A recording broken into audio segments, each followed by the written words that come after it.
우리 지난 시간에는 12절의 말씀을 근거로 내게 주신 은혜를 무엇으로 보답할까? 라는 말씀을 나눴습니다. 자, 12절의 말씀을 다시 한번 읽어볼까요? 다 같이요. 내게 주신 모든 은혜를 내가 여호와께 무엇으로 보답할까? 우리가 가장 많이 쓰는 말이 은혜라는 말이죠. 은혜. 이 은혜라고 하는 말은 값없이 베풀어 주신 하나님의 호의와 사랑을 말합니다. 그런데 12절을 보게 되면 그냥 은혜라고 말하지 않고 모든 은혜라고 말하고 있습니다. 이 모든이라는 말 속에는 하나님이 주시는 은혜가 셀 수 없을 만큼 크고 다양하다는 얘기입니다. 그렇죠. 여러분, 우리가 하나님께로부터 받은 은혜가 얼마나 많습니까? 셀 수 없을 만큼 많습니다. 하나님이 나를 부르신 그 부르심의 은혜, 또한 부르심의 은혜만이 아니잖아요. 구원의 은혜, 인도하심의 은혜, 때를 따라 도우시는 은혜, 보호하심의 은혜, 또한 채찍을 들어서 때리시더라도 다시 싸매어 주시는 은혜, 또 이런 은혜도 있다고 그랬죠. 우리 지난 시간 나눴지만 하나님께서 우리에게 주시는 은혜 가운데는 어떤 은혜가 있어요? 바로 가시 울타리의 은혜도 있다고 그랬잖아요. 호세 2장 6절의 말씀입니다. 읽겠습니다. 시작. 그러므로 내가 가시로 그의 길을 막으며 담을 쌓아 그로 그 길을 찾지 못하게 하리니, 하나님께서 우리로 하여금 신앙의 여정 가운데서 신앙의 국경선을 넘어가지 못하도록 하나님이 우리 인생 가운데 사랑의 가시 울타리를 치십니다. 그래서 울타리가 가시로 되어 있으니까 그 울타리를 넘으려고 할 때마다 가시가 우리를 찌르죠. 넘어가지 말라고. 넘어가면 죽는다고. 그래서 여러분, 그 가시 울타리 때문에 넘어가지 못한 분이 많이 계십니다. 아니, 어쩌면 우리 모두가 다 마찬가지죠. 가시 울타리가 아니었다면 이미 넘어갔을 텐데, 그 가시 울타리가 우리의 인생 가운데서 어떻습니까? 우리를 찌르기도 하고 깨닫기도 하고, 그래서 우리가 그 찔림 때문에 넘어가지 못할 때가 많이 있거든요. 하나님은 이렇게 우리를 사랑하십니다. 얼마나 우리를 사랑하셨으면 사랑의 가시 울타리를 치시고 담을 쌓으면서까지 우리로 하여금 넓은 길을 가지 못하도록, 멸망의 길을 향하여 가지 못하도록 우리의 가는 길을 막으시겠습니다. 이것이 바로 저와 여러분을 향한 하나님의 사랑인 줄로 믿습니다. 그러니까 이 가시 울타리라고 하는 게 정말 다양해요. 사람마다 달라요. 어떤 사람에게는 질병의 고통일 수도 있어요. 어떤 사람에게는 경제적인 어려움일 수도 있어요. 어떤 사람에게는 인간관계의 아픔일 수도 있어요. 사람에 따라서 다 달라요.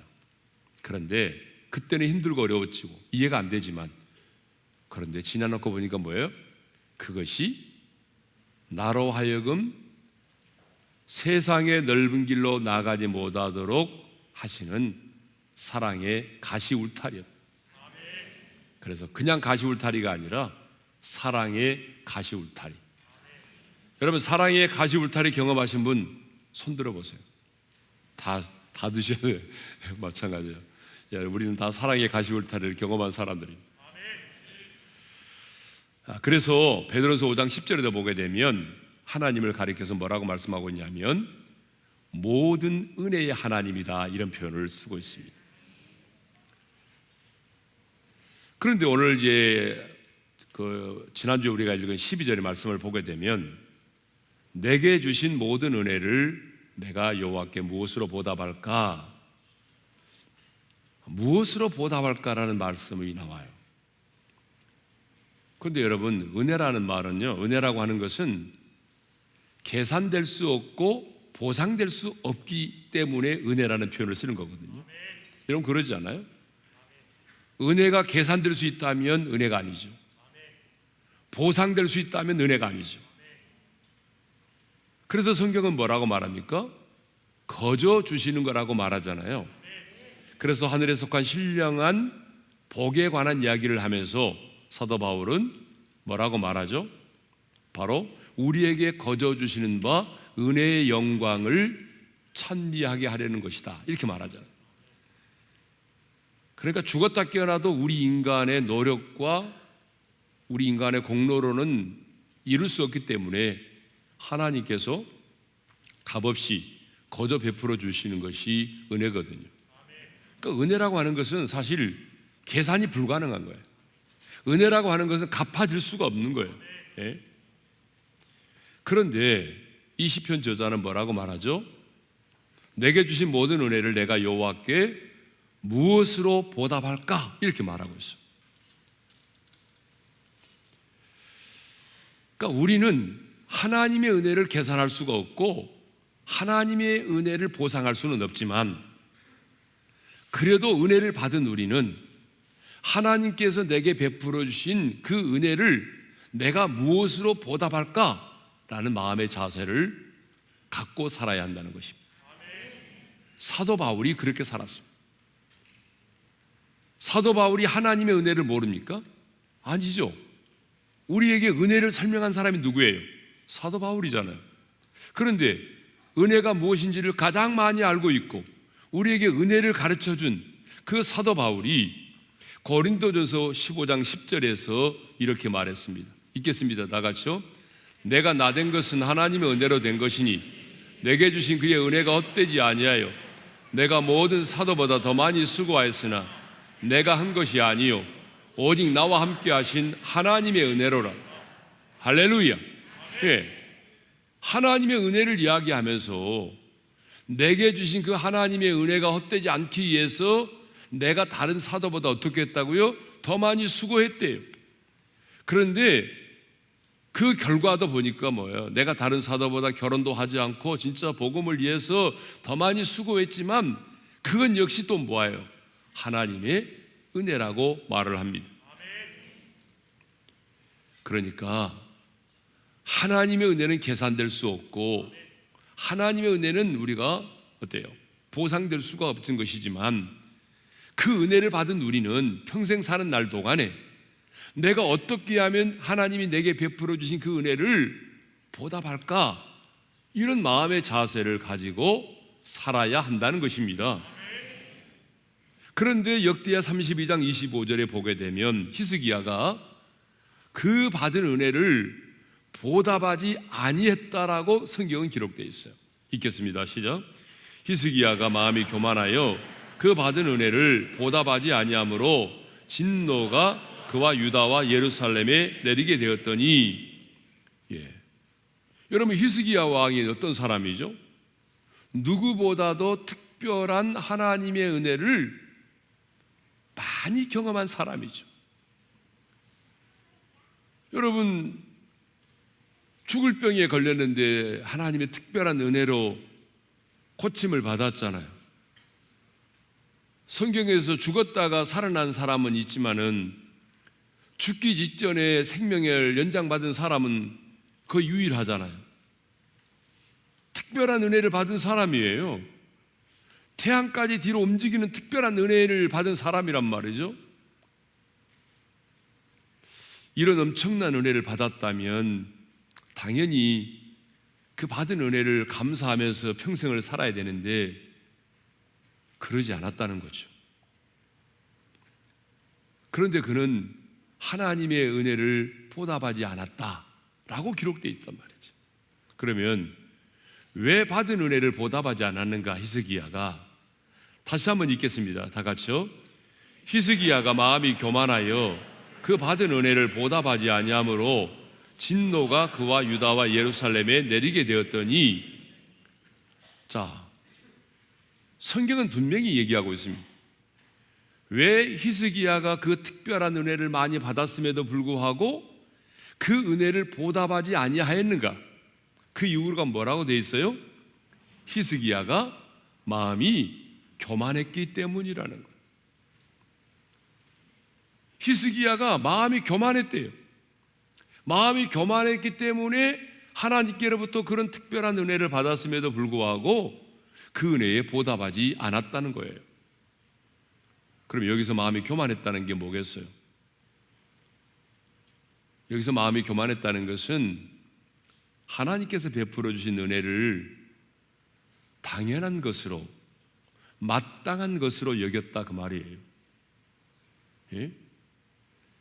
여러분, 우리 그럴 때 많거든요. 남 얘기할 게 없어요. 지금 우리가 그래요. 당연한 것으로 생각해요. 오늘 여기 이 자리에 여러분이 앉아 있는 것 당연한 것으로 생각한다고. 내가 아침에 눈을 뜰 수 있는 것 당연한 것으로 생각한다고. 내가 오늘 이 자리에서 하나님을 예배할 수 있는 것 뭐 당연한 것이지. 얘들 말로 당근이지. 이렇게 생각한다는 거죠. 그게 뭐예요? 하나님 앞에서는 마음이 교만한 거예요. 예? 하나님께서 자신의 병을 고쳐주셨잖아요. 그게 여러분 당연한 거예요. 그런데 그것을 당연하게 여겼어요. 그런데 여러분, 하나님께서 베풀어 주신 은혜를 당연한 것으로 여기게 되면요, 마음이 교만해져요. 마음이 교만해지면요, 그 다음 단계가 뭔지 아세요?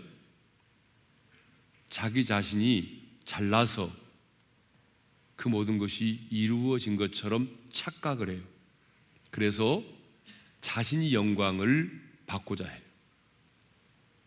히스기야가 그랬어요. 죽을 병에서 15년 생명을 연장받았잖아요. 하나님의 은혜로. 그런데 히스기야는 바벨론의 왕이 보낸 예물을 받고 그 사신들에게 왕궁에 있는 보물들을 비롯해서 유다 왕국에 있는 모든 좋은 것들을 다 보여줬단 말이죠. 보여준 게 문제가 아니라 왜 보여주느냐가 문제라고 그랬죠. 왜 보여줬어요? 자신의 영화를 자랑하기 위해서입니다. 하나님은 언제나 동기를 보신다고 그랬죠. 그 보물 창고에 있는 보물을 보여준 게 문제가 아니에요. 왜 보여줬냐는 거죠. 왜? 다윗이 인구조사를 했어요. 인구조사를 한 게 죄예요? 아니잖아요. 근데 왜 다윗이 그 인구조사를 하려고 했냐는 거죠. 자신의 국력을 뽐내고 싶었어. 히스기야도 자신의 영화를 자랑하고 싶었어. 만일에 그때 히스기야가 그 사신들에게 이 보십시오, 이 많은 것들 하나님께서 우리에게 주셨습니다.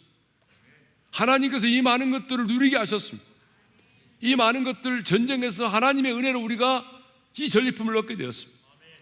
이렇게 하나님을 드러내고 하나님의 영광을 나타냈다고 한다면 이런 일은 없었겠죠. 그런데 그러지 않았거든. 예.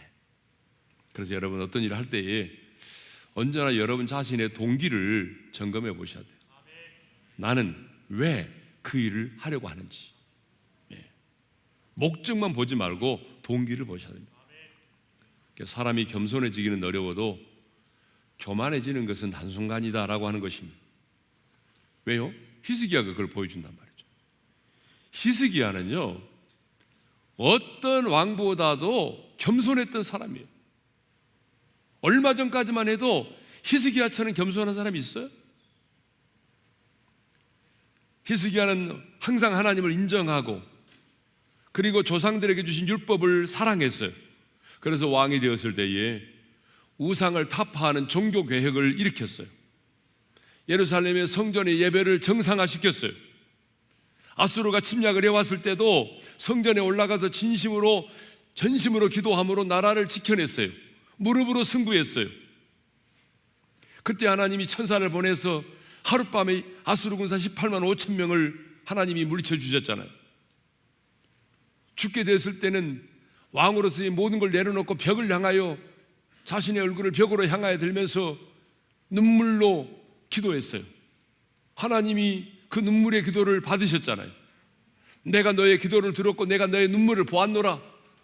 그래 하나님께서 그렇게 겸손하게 하나님 얼굴을 구하는 히스기야의 기도를 들으시고 15년의 생명을 연장시켜 주셨단 말이에요.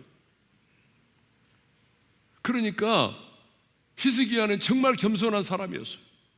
그런데 이렇게 겸손했던 사람이 어느 한순간에 마음이 교만해진 거예요. 저는 히스기야를 보면서 야, 사람이 이렇게 한순간에 교만해질 수 있겠구나 라는 생각을 하게 됐어요. 여러분 그러지 않아요? 우리 주변에 보세요. 그렇잖아요. 그렇게 얼마 전까지만 해도 그렇게 겸손하던 사람이 갑자기 교만해지잖아요.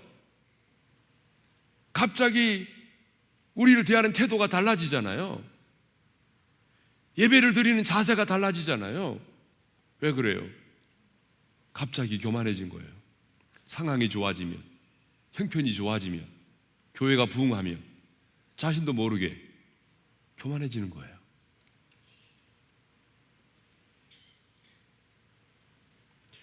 사람이 교만해지면 그 교만의 특징이 뭐예요? 하나님께 받은 은혜를 감사하지 않는다라고 하는 것입니다. 어떤 사람의 글에 이런 말이 있어요. 사람에게 가장 큰 저주는 목마름이 아니라 감사하는 마음이 생기지 않는 메마름이다 그랬어요. 한번 따라서 해볼까요? 사람에게 가장 큰 저주는 목마름이 아니라 감사하는 마음이 생기지 않는 메마름이다. 그러니까 가장 큰 저주가 뭐냐 그러면 목마름이 아니라 감사하는 마음이 생기지 않은 메마름이라는 거죠. 하나님은 감사가 메마른 그 사람을 뭐라고 말해요? 마음이 교만하다고 말해요. 우리는 목에다 힘주는 것만 교만이라고 생각하죠. 아니에요. 하나님이 보시는 교만의 기준이 달라요. 하나님이 보시는 교만의 기준이 뭐예요? 마음의 감사가 사라진 거죠.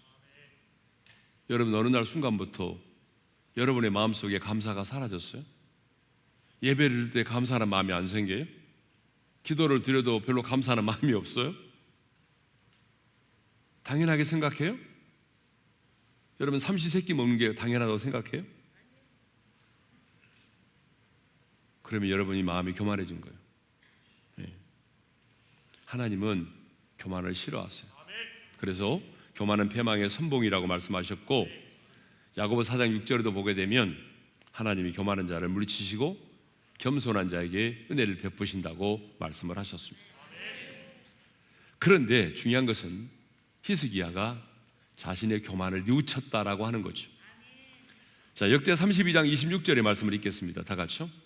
히스기야가 마음의 교만함을 뉘우치고 예루살렘 주민들도 그와 같이 하였으므로 여호와의 진노가 히스기야의 생전에는 그들에게 내리지 아니하니라. 히스기야가 마음의 교만을 뉘우쳤대요.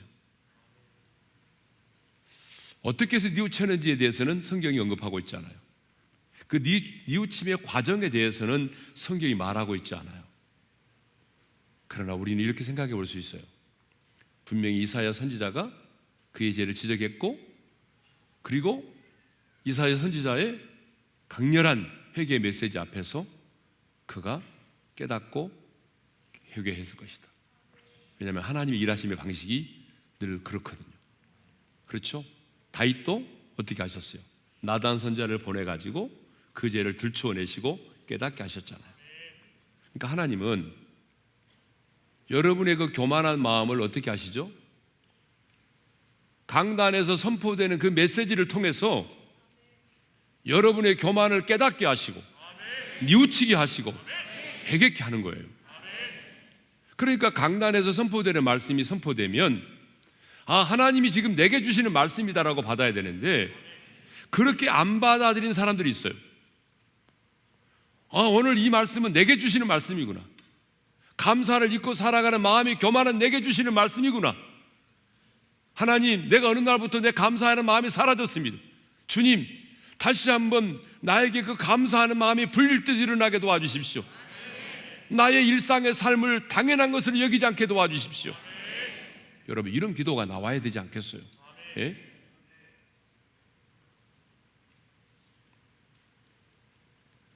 히스기야가 이렇게 교만을 뉘우쳤는데, 그래서 하나님 어떻게 하셨습니까? 회개하니까 또 우리 하나님은 복을 주시잖아요. 예. 우리 같으면 얄짤없어요. 그런데 또 우리 하나님은 히스기야가 또 교만한 마음을 뉘우치고 회개하니까 또 우리 하나님은 또 복을 주시잖아요. 예? 어떤 복을 받았어요? 첫째로 여호와의 진노가 히스기야의 생전에 내리지 아니하였다. 자, 26절 역대하 32장 26절 하반절의 말씀이죠. 읽겠습니다. 시작. 여호와의 진노가 히스기야의 생전에는 그들에게 내리지 아니하니라. 두 번째로는 부와 영광을 함께 누리게 됐다라고 하는 거죠. 27절 역대하 32장 27절입니다. 다 같이요. 히스기야가 부와 영광이 지극한전자 보석과 향품과 방패와 온갖 보배로운 그릇들을 위하여 창고를 세우며 부와 영광을 함께 누리게 되었다. 금은을 비롯한 갖가지 보물들이 너무나 많아서 보물 창고를 세워야만 했다라고 말하죠. 그런데 이 많은 부와 영광을 어떻게 해서 얻게 되느냐? 성경은 그것에 대해서 분명히 말씀합니다. 역대 32장 29절의 말씀을 읽겠습니다. 시작. 이는 하나님이 그에게 재산을 심히 많이 주셨습니다. 그러니까 어떻게 히스기야가 이렇게 많은 부와 영광을 함께 누리게 되느냐? 그 이유를 말하고 있죠. 이는 하나님이 그에게 재산을 심히 많이 주셨습니다. 역대 32장 30절 하반절을 보게 되면 히스기야가 그 모든 일에 형통하였다라는 말씀이 나옵니다. 히스기야는 마음이 교만해졌지만 그 마음이 교만한 마음을 뉘우치고 회개했기 때문에 하나님께서 여호와의 진노가 히스기야의 생전에 내리지 않게 하셨고 부와 영광을 함께 누리게 하셨고 그리고 그의 모든 일에 형통함을 얻게 하셨습니다. 자, 시인은 내게 주신 모든 은혜를 내가 여호와께 무엇으로 보답할까? 라고 했는데, 그러면 구체적으로 하나님께서 내게 주신 모든 은혜에 대한 최고의 보답은 뭘까요? 제가 방금 말씀드렸잖아요. 은혜라고 하는 것은 계산될 수 없는 것이라고. 은혜라고 하는 것은 보상될 수 없는 것이라고. 그러면 계산될 수도 없고 보상될 수도 없는 것이라면 우리가 어떻게 해야 되죠? 그냥 살면 돼요? 아니죠.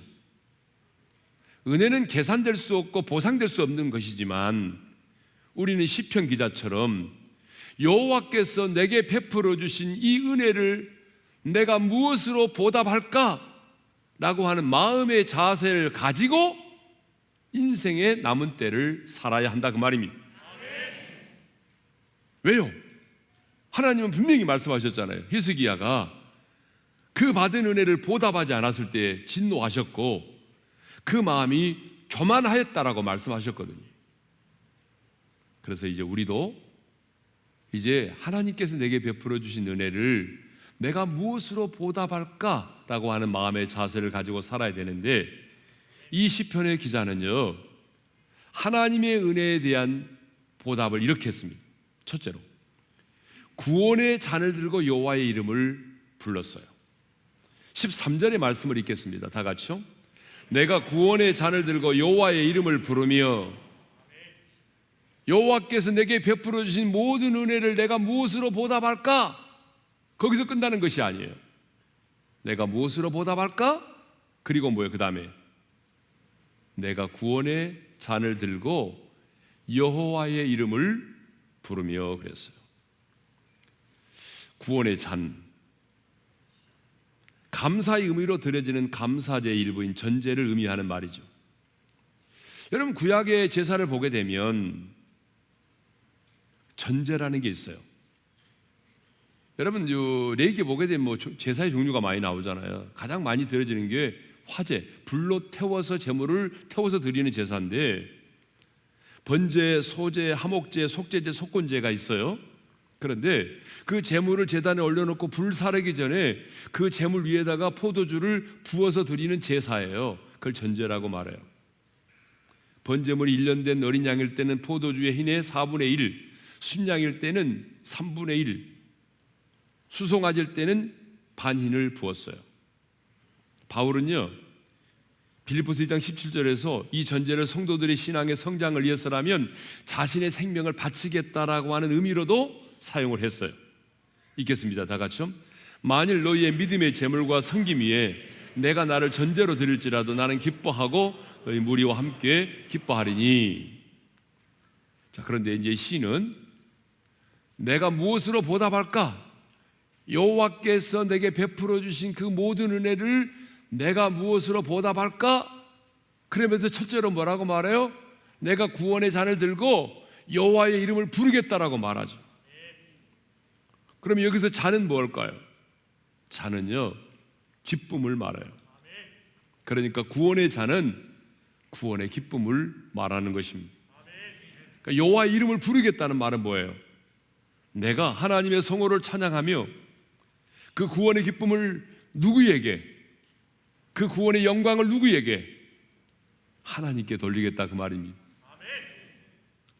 그러니까 하나님께서 주신 은혜를 보답하는 첫 번째 방법은 구원의 잔을 들고 여호와의 이름을 부르는 것입니다. 하나님의 은혜에 보답하는 첫 번째 방법이 뭐예요? 구원의 잔을 들고 여호와의 이름을 부르는 거예요. 여호와 하나님을 향해서 감사와 기쁨의 찬양을 드리는 거예요. 이게 바로 뭐예요? 하나님이 내게 베풀어 주신 그 은혜를 보답하는 것입니다. 근데 여러분, 우리가 이 잔을 들 때는 언제 듭니까? 보통 이런 잔을 들 때는요, 전쟁에서 승리했을 때, 아니면 어떤 경기에서 승리했을 때에 이 잔을 들잖아요. 축제의 잔을 들잖아요. 그렇죠? 시합 중에 잔을 드는 사람이 있어요? 전쟁 중에는 잔을 들질 않아요. 그러니까 이 구원의 잔, 이 승리의 잔, 이 기쁨의 잔은요, 어때요? 이미 승리를 경험했을 때, 승리를 경험한 자가 이 잔을 들게 되어 있습니다. 그런데 우리는 지금 이 구원의 잔을 들고 여호와의 이름을 부릅니다. 왜요? 여호와께서 이미 우리의 구원을 이루셨기 때문이죠. 물론 완성된 하나님의 나라는 임하지 않았지만 우리 예수님께서 이미 십자가에서 마귀를 멸하셨고 승리하셨기 때문입니다. 예수님이 십자가에서 다 이루었다고 말씀하신 것처럼 우리의 죄값이 지불되었기 때문입니다. 예수님이 부활하심으로 사망의 권세가 깨뜨려졌기 때문에 예수를 믿음으로 말미암아 죄 사함을 얻고 사망의 권세를 정복하고 부활의 생명을 얻은 우리들은 구원의 잔을 들고 여호와의 이름을 부르는 거예요. 왜요? 주님이 이미 승리하셨기 때문에. 시인은 자신이 처한 상황을, 자신이 기도할 수밖에 없었던 상황을 3절과 4절에서 이렇게 말한 적이 있잖아요. 자, 읽겠습니다. 시작. 사망의 줄이 나를 두르고 수월의 고통이 내게 이름으로 내가 환난과 슬픔을 만났을 때에 내가 여호와의 이름으로 기도하기를. 이 시인은 지금 어떤 상황 가운데서 기도했다고 말해요? 사망의 줄이 나를 두르고 수월의 고통이 내게 임하고 내가 환난과 슬픔을 만났을 때에 내가 여호와의 이름으로 기도했다고 말하잖아요. 사망의 줄은 나를 죽음에 이르게 하는 것들을 말한다고 했죠. 음부의 고통은 지옥과 같은 고통을 말하는 거예요. 그리고 환난과 슬픔을 만났다고 말하잖아요. 그 상황 속에서 기도했다고 말하잖아요. 그런데 사망의 줄이 나를 두르고 음부의 고통 속에서 지옥과 같은 삶 속에서 슬픔과 고통을 만나면서 내가 주님 앞에 기도했는데 16절에 이렇게 말하고 있습니다. 16절을 읽겠습니다. 시작. 주께서 나의 결박을 푸셨나이다. 할렐루야. 사망의 줄이 나를 두르고 있었는데 내가 요 앞에 기도했더니 주께서 나의 결박을 푸셨나이다. 여러분, 사탄은 우리를 매이게 하는 자예요. 사탄은 우리를 늘 결박해요. 사망의 줄로 우리 영혼을 질식시키기 위해서 늘 우리를 묶는단 말이죠. 그런데 우리가 여호와 앞에 나와서 어때요? 여호와의 이름으로 기도할 때 하나님께서 그 기도를 들으심으로 어떻게 하셨어요? 나의 결박을 푸셨나이다. 여러분, 오늘 이 밤에 우리의 결박들이 풀려질 줄로 믿습니다. 이 땅을 살아가면서 매여 있는 수많은 그 결박의 줄들이 우리가 하나님을 예배하고 하나님의 임재 가운데 부르짖어 기도할 때에 주께서 우리의 모든 결박을 풀어주실 것입니다. 예. 그러므로 내가 주께 감사제를 드리고 여호와의 이름을 부르겠다라고 말하죠. 왜? 주님께서 나의 결박을 풀어주셨기 때문에. 17절입니다. 다 같이요. 내가 주께 감사제를 드리고 여호와의 이름을 부르리다. 사망의 줄이 나를 두르고 내가 음부의 고통 가운데 있었는데 내가 여호와께 부르짖어 기도했더니 주께서 나의 결박을 풀어주셨으므로 내가 주께 감사제를 드리고 여호와의 이름을 부르리다. 그러므로 여러분, 우리 역시 나를 구원하신 하나님, 나를 지으신 하나님, 사망의 줄이 나를 두르고 지옥과 같은 그 고통 속에서 나를 건지신 하나님, 내 간구와 기도를 들으신 하나님을 향하여 감사와 기쁨의 찬양을 드려야 합니다. 이것이 뭐예요? 구원의 잔을 들고 여호와의 이름을 부르는 것입니다. 왜 하나님이 나를 지으셨어요? 이사야 43장 21절입니다. 다 같이요. 이 백성은 내가 나를 위하여 지었나니 나를 찬송하게 하려 함이니라. 왜 하나님이 나를 구원하셨습니까? 에베소 1장 6절입니다. 다 같이요. 우리에게 거저주시는 바 그의 은혜의 영광을 찬송하게 하려는 것이라. 그러므로 우리는 마음과 뜻과 정성을 다하여 하나님께 감사와 기쁨의 찬양을 드려야 됩니다. 그러니까 이것이 바로 예배입니다. 예배는 뭐예요? 구원의 잔을 들고 여호와의 이름을 부르는 것이 예배입니다. 따라서 합시다. 예배란 구원의 잔을 들고 여호와의 이름을 부르는 것이다. 예. 그러니까 구원의 잔이 뭐예요? 이미 주님께서 나를 구원해 주셨고 마귀를 멸하셨고 나의 기도를 들으셨고 나에게 사망에 매이지 않은 새로운 생명을 주셨기 때문에 구원받은 자들의 축제가 뭐예요? 예배란 말이죠. 여러분, 구원받은 자들의 축제가 예배입니다. 그러니까 우리는 비록 전쟁 가운데 있긴 하지만 이미 우리는 승리가 보장된 전쟁을 하고 있는 사람들이니까 우리는 구원의 잔을 들고 승리의 축제의 잔을 들고 여호와의 이름을 부르는 거예요. 이것이 뭐예요? 하나님의 은혜에 보답하는 첫 번째입니다. 그러니까 오늘 우리는 지금 하나님의 은혜에 보답하기 위해서 예배를 드리는 거죠. 여러분, 그러지 않아요?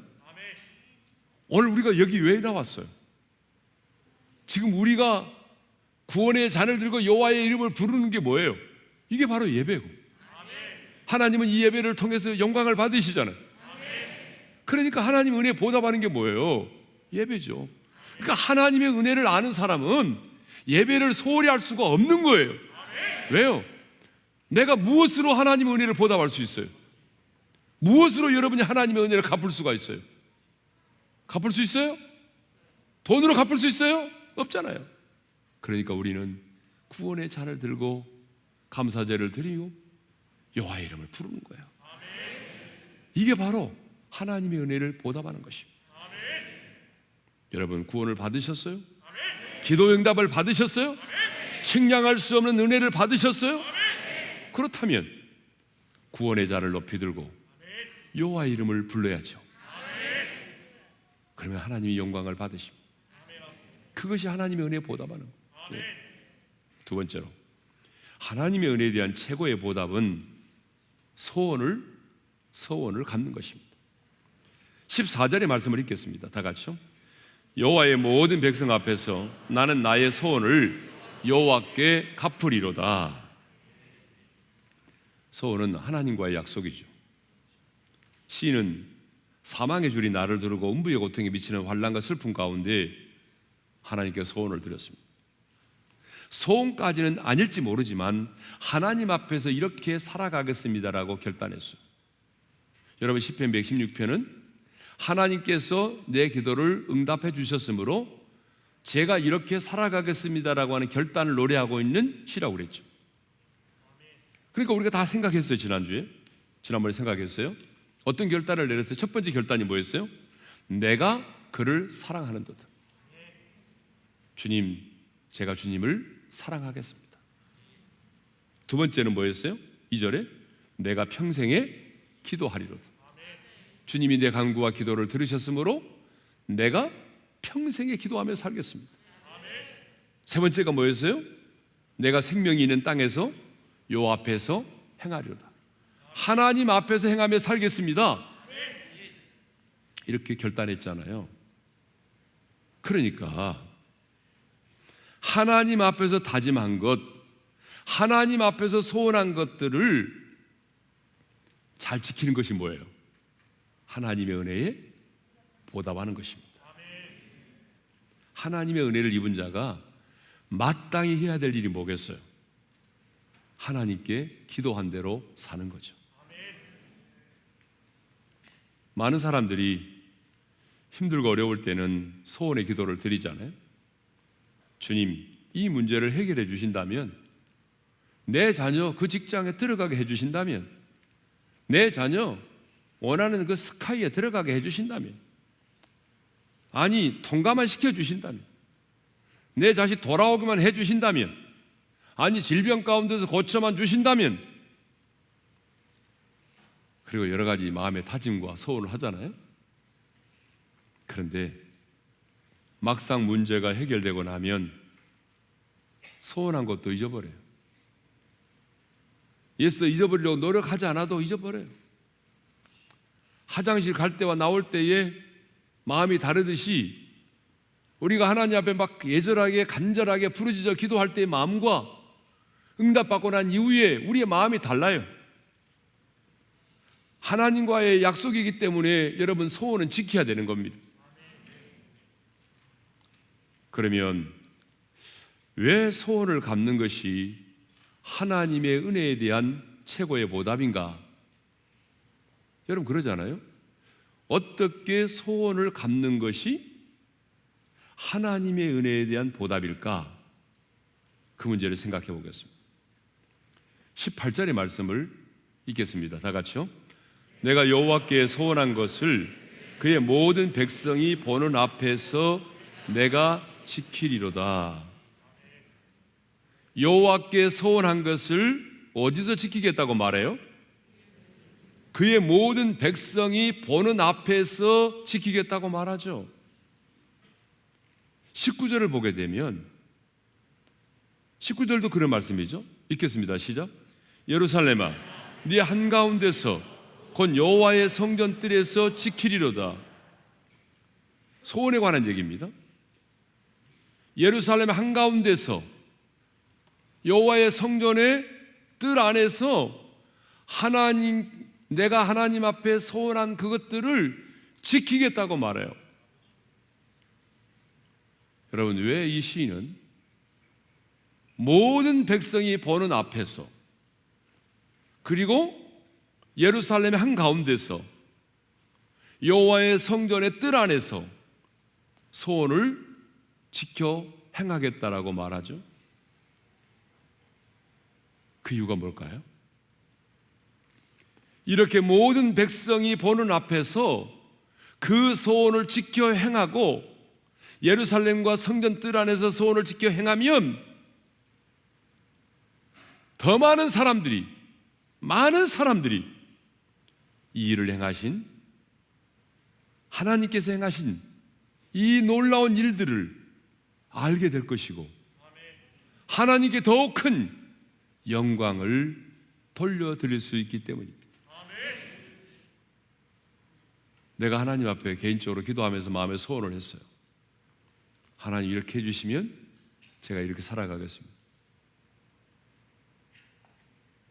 그러면 어쩌면 하나님과 나와의 관계 속에서 이루어진 얘기니까 그냥 조용하게 나 혼자 지키고 끝날 수도 있어요.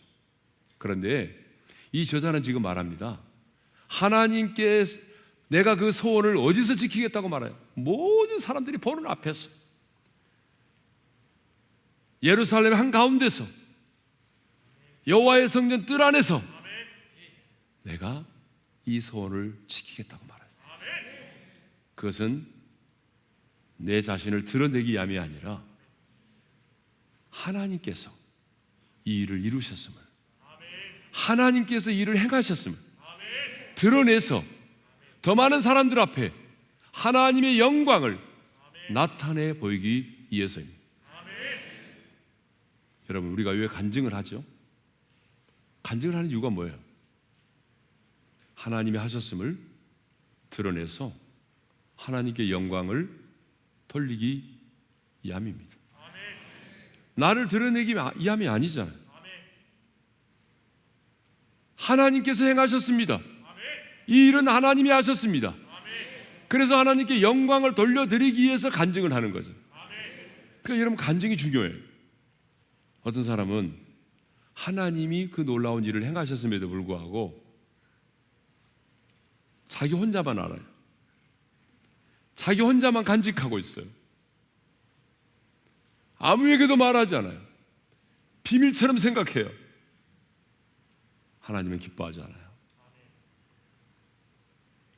그런데 하나님이 내게 행하신 일을 나만 홀로 아는 것이 아니라 내가 만나는 사람들에게 하나님이 나의 간절한 기도에 이렇게 응답하셨습니다. 하나님이 이 일을 이루셨습니다. 우리 하나님은 선하신 하나님이십니다. 우리 하나님은 신실하신 분이십니다. 이렇게 간증하고 하나님을 드러내면 우리 하나님 어때요? 영광을 받으시죠. 그렇기 때문에 이 하나님 앞에 소원을 행하는 것이 바로 뭐예요? 하나님의 은혜를 보답하는 것이 되는 것입니다. 그러니까 여러분, 간증이 너무 중요합니다. 간증은 하나님을 드러내는 것이기 때문에 간증을 하면 할수록 하나님의 영광이 드러납니다.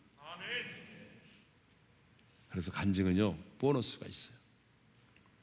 그러니까 여러분, 간증하면 내가 너의 기도를 들어줬더니 네가 그렇게 좋아하는구나. 그리고 더 많은 사람에게 나를 드러내는구나. 그래? 다음에 기도하면 내가 또 들어주지. 이런 생각을 하실 거예요, 하나님이. 그런데 하나님이 그 놀라운 은혜를 주셨음에도 불구하고 아무에게도 말하지 않아요. 내가 하나님이라면 다시는 내가 너의 기도 응답하는가 봐라. 이렇게 하실 것 같아요. 네. 진짜 그런 분들 많아요. 그거는 겸손한 게 아닙니다. 겸손한 게 아니라 오히려 하나님 앞에서 교만한 겁니다. 그래서 여러분, 하나님이 여러분에게 어떤 일을 행하셨으면 그 일을 드러내야 돼요. 하나님을 자랑하셔야 돼요. 네. 자, 여러분이 말씀을 듣고 결단하면서 기도를 아뢰면서 소원을 하신 적이 있습니까? 주님, 제가 이렇게 살아가겠습니다라고 결단한 적이 있습니까? 그것을 행하십시오. 그것이 하나님께서 내게 베풀어 주신 그 은혜를 보답하는 것입니다.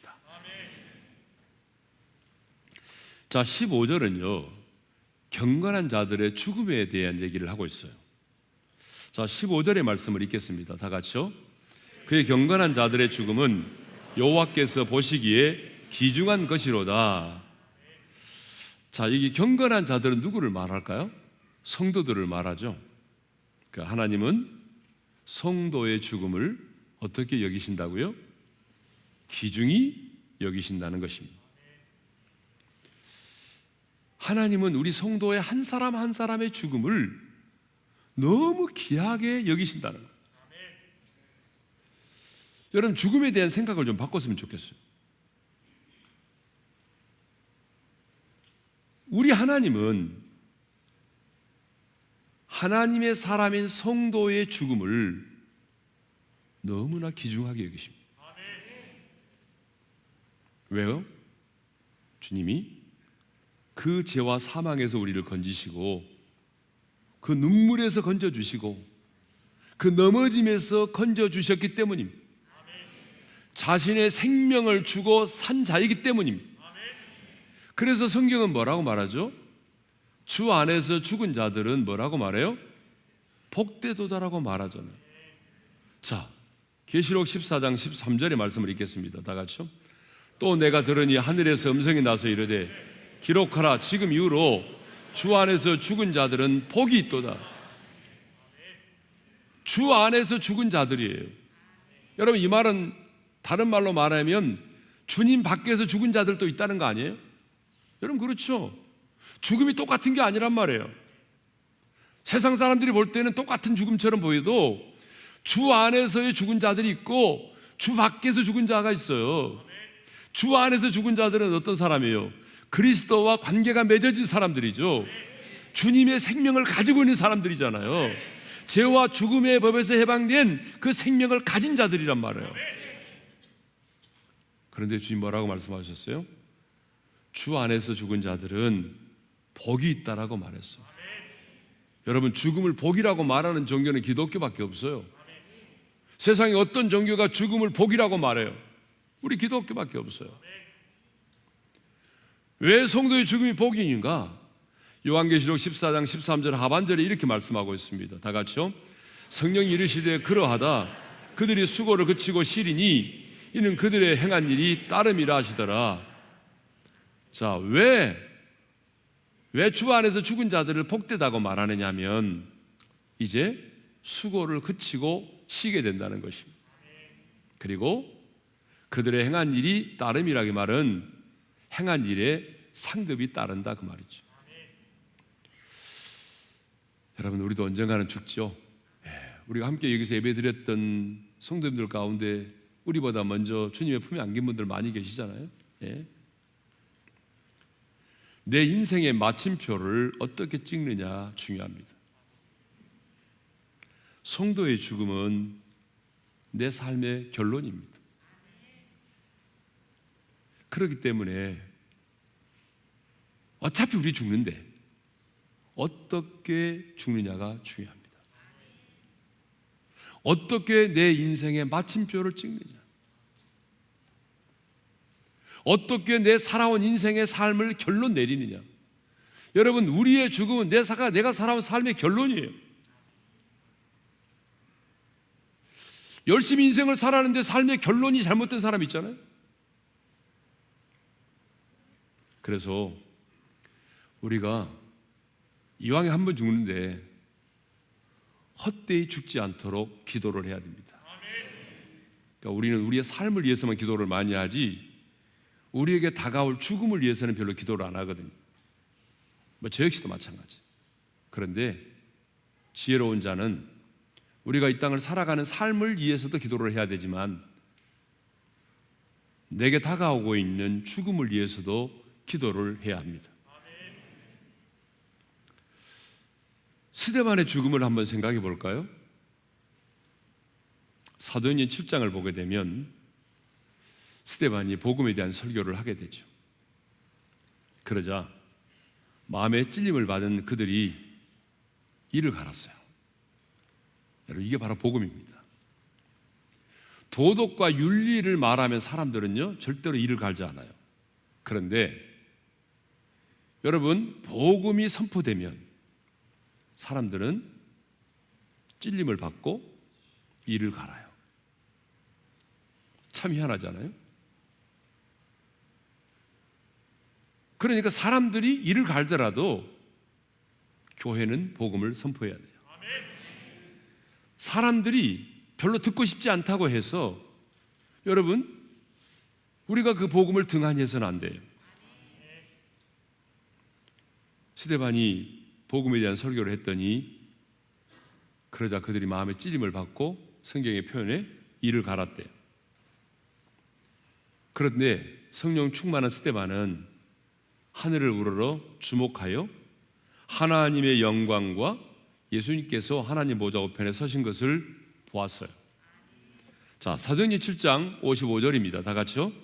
스데반이 성령 충만하여 하늘을 우러러 주목하여 하나님의 영광과 및 예수께서 하나님 우편에 서신 것을 보고, 여기서 성령이 충만했다는 말이 중요해요. 성령 충만은 우리의 삶과만 밀접한 관련이 있는 것이 아니에요. 성령의 충만은 우리의 죽음과도 밀접한 관련이 있어요. 우리는 많은 경우에 성령의 충만을 우리의 삶과만 연결을 시켜요. 아닙니다. 여러분, 스데반을 보세요. 스데반이 그러한 죽을 수 있었던 이유가 뭐예요? 바로 성령 충만했기 때문에. 그리고 이렇게 말하잖아요. 사도행전 7장 56절을 읽겠습니다. 시작. 말하되 보라, 하늘이 열리고 인자가 하나님 우편에 서신 것을 보노라. 성령의 충만한 가운데 하늘을 우러러 주목해서 보았는데 하나님의 영광과 예수님이 하나님 우편에 서신 것을 보게 됐어요. 그리고 혼자만 아는 것이 아니라 그것을 말했어요. 말하되 그랬잖아요.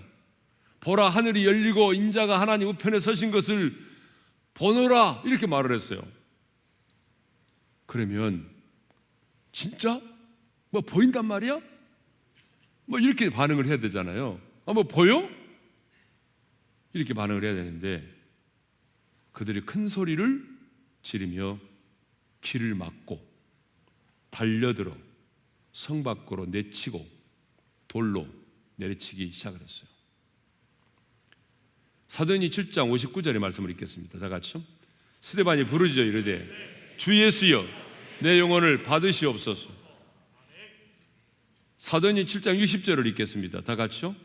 무릎을 꿇고 크게 불러 이르되 주여 이 죄를 그들에게 돌리지 마옵소서. 이 말을 하고 자니라. 여러분 보세요. 스데반이 잘못한 게 뭐 있어요? 복음 전한 것밖에 없어요.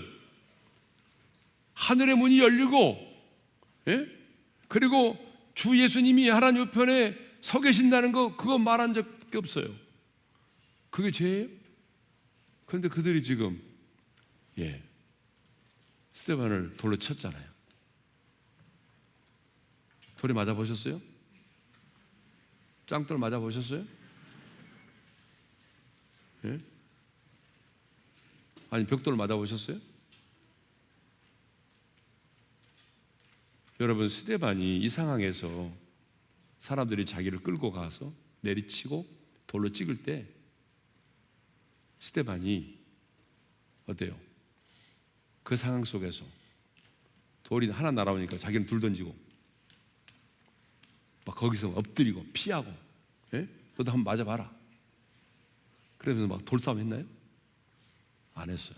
뭐라고 말했어요? 주 예수여 내 영혼을 받으시옵소서. 주여 이 죄를 그들에게 돌리지 마옵소서. 그리고 숨을 거뒀어요. 우리는 이런 모습을 보면서 나는 과연 그럴 수 있을까? 이런 생각을 해보죠. 우리 같이 좀 다혈질적인 사람들은 당연히 이런 생각을 해보죠. 과연 그럴 수 있을까? 내가 이런 상황이 왔을 때 나도 똑같이 주여 저들의 죄를 용서해 주십시오 이렇게 할 수 있을까? 여러분들이 반응 안 하니까. 그런데 할 수 있어요. 그 비결이 뭐예요? 성령 충만했기 때문이죠. 여러분, 스데반이 우리와 뭐 똑같은 사람이지 별다른 사람 아니에요. 그런데 그가 이러한 상황 속에서도 분을 내지 않고 자신의 영혼을 주님께 맡기고 심지어는 자기를 돌로 치는 자들을 위하여 용서하면서 기도할 수 있었다는 것은 뭐예요? 성령 충만했기 때문이에요. 그러니까 우리에게 필요한 게 뭐예요? 성령의 충만함이에요. 나이가 들어갈수록 내 인생의 죽음의 종착역이 가까울수록 우리에게 필요한 게 뭐예요?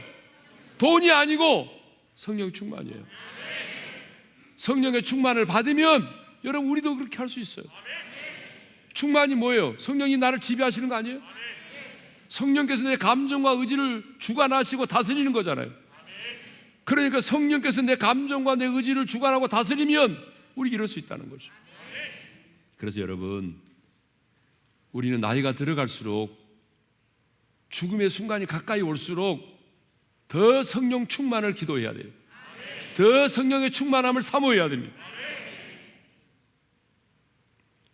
사는 것도 중요하지만 죽는 것도 중요해요. 어떻게 죽느냐는 더 중요해요. 하나님의 사람은 사명을 다 마치고 죽어야 돼요. 여러분, 세례 요한을 보세요. 세례 요한이 오래 못 살았잖아요. 그렇지만 그는 사명을 감당하고 죽었어요. 그의 사명이 뭐예요? 주의 오실 길을 예비하는 거잖아요. 우리가 얼마 전에 나눴던 것처럼 그는 어떻게 주의 오실 길을 예비했나요? 회개를 외치고 회개의 세례를 베풀므로 사람들을 예수님께로 나오게 만들었잖아요. 헤롯 왕의 동생의 아내를 취하자 그것을 지적했잖아요. 왜? 주의 오실 길을 예비하는 자가 뭐예요? 회개를 선포하고 회개의 세례를 베푸는 것이니까. 헤롯 왕이 동생의 아내를 취하자 그것을 지적을 했는데 순교를 당했습니다. 여러분, 세례 요한은 자신의 사명을 감당하고 죽은 거예요. 주의 오실 길을 예비하는 사명을 감당하고 죽은 거예요. 예? 사도 바울도 마찬가지죠. 사도 바울도 하나님께서 맡겨준 사명을 감당하고 죽었어요. 디모데후서 4장 6절과 7절입니다. 다 같이요. 전제와 같이 내가 벌써 부어지고 나의 떠날 기약이 가까웠도다. 나는 선한 싸움을 싸우고 나의 달려갈 길을 마치고 믿음을 지켰으니.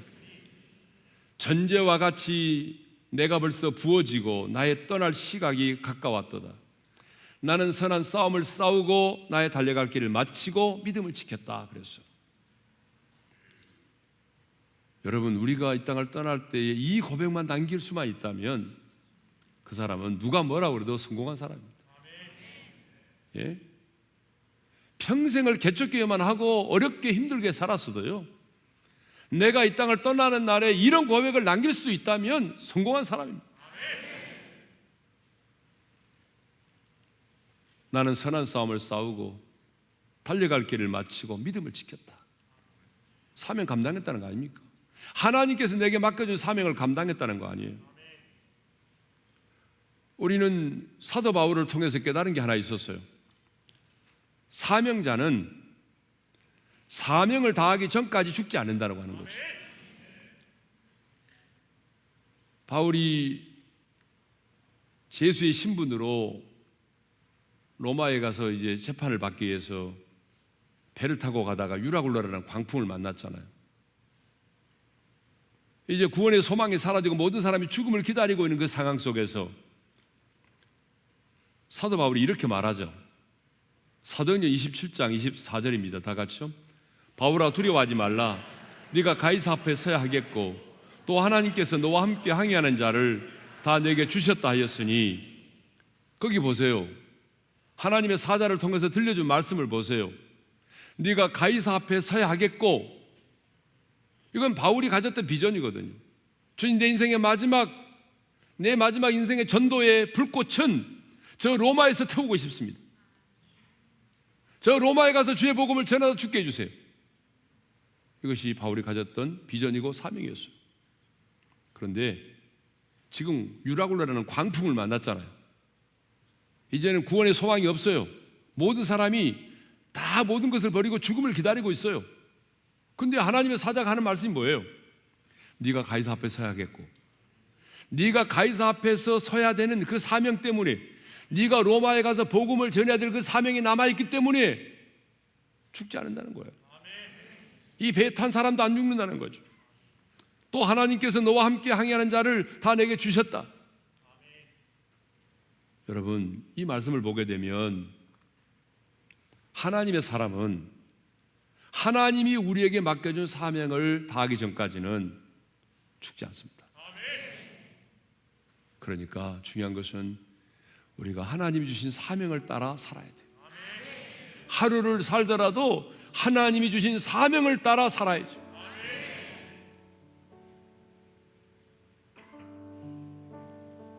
세례요한도 하나님이 주신 사명을 따라 살다가 부르심을 받았습니다.